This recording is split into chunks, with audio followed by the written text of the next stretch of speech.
Pinangunahan ni Sangguniang Panglungsod Member Dr. Ana Katrina Anak Tasada kanika 47 nga regular session ng Konseho ang Syudad ng Borongan naging tumara espesesyon wala Syudad ng Biyernes, Mayo 22.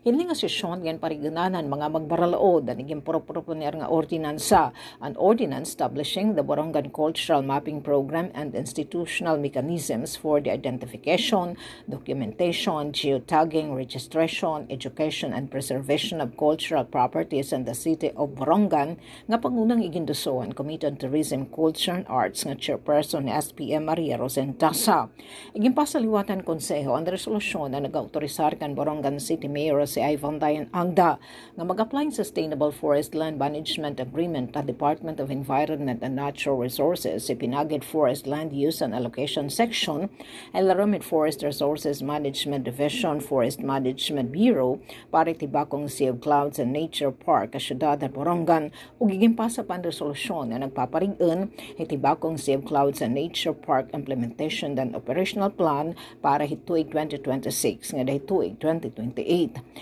Ginaprobaran pa ang konseho ang resolusyon na naghatag in otoridad at lokal nga pamunuan ng syudad ang ginrepresentaran ni Mayor Agda nga sumulod nga magpermeng kasabutan. Ang National Council on Disability Affairs ang ginrepresentaran ni Executive Director Glinda Riluva kasumpay pagdonar at NCDA na sa ka-unit in desktop computer nga eksklusibo ang gagamitan nit encoding o uploading it datos at persons with disability, a Philippine Registry of Persons with Disabilities System. Igimpasa pa ang konseho ang resolusyon nga nagahatag in otoridad ang LG Borongan nga ginrepresentaran ni Mayor Agda nga sa mulading kasabutan na Department of Health Eastern Visayas Center for Health and Development nga ginrepresentaran ni Director Exapira sa Balberino kasumpay pagdonar at DUH and 2 sets in water testing equipment halukal nga pamunuan.